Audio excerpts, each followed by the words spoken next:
चाचा और भतीजे में फिर पक रही है खिचड़ी। शरद पवार से मिले अजीत और बागी एमएलए लगातार एक दूसरे का मीटिंग कर रहे हैं।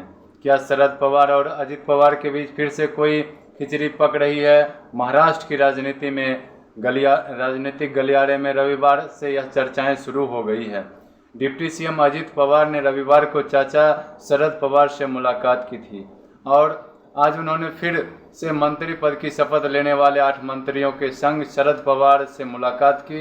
यह लगातार दूसरा दिन था। अजीत पवार ने अपने चाचा शरद पवार से मुलाकात की। रविवार को अजीत पवार और उसके समर्थक विधायकों ने शरद पवार को समझाया था कि वह भाजपा के साथ आ जाएं और सरकार का समर्थन दें जिसके वह खिलाफ रहे हैं। अजीत पवार के करीबी प्रफुल्ल पटेल ने कहा है कि हमने शरद पवार जी से अपील की है कि वे पार्टी को एकजुट बनाए रखें और इन मुलाकातों पर उद्धव ठाकरे गुट की शिवसेना का भी बयान सामने आया।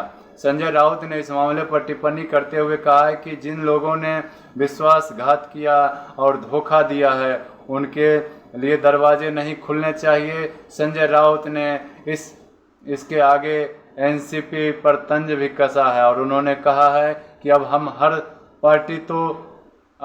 हर पार्टी तो शिवसेना की तरह नहीं होती। यदि हम शरद पवार की जगह होते तो फिर अजीत पवार और उसके धोखेबाज साथियों के लिए दरवाजे नहीं खोलते। राउत ने कहा कि हम जिन लोगों ने धोखा दिया था उन लोगों को अयोग्य घोषित कराएंगे। राउत ने कहा है कि अयोग्यता का ऐसा ही डर अजीत पवार को सता रहा है, इसलिए अजीत पवार अब शरद पवार के दरवाजे पर खड़े हैं और उन्होंने कहा है कि हम शरद पवार की जगह होते तो हम अजीत पवार के लिए गेट ही बंद कर देते। लेकिन पवार साहब का कैरेट थोड़ा सा अलग है, उनकी पार्टी का कैरेक्टर भी थोड़ा अलग ही है।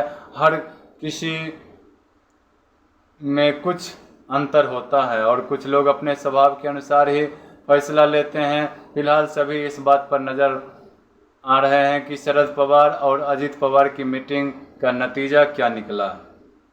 और जय हिंद, जय भारत।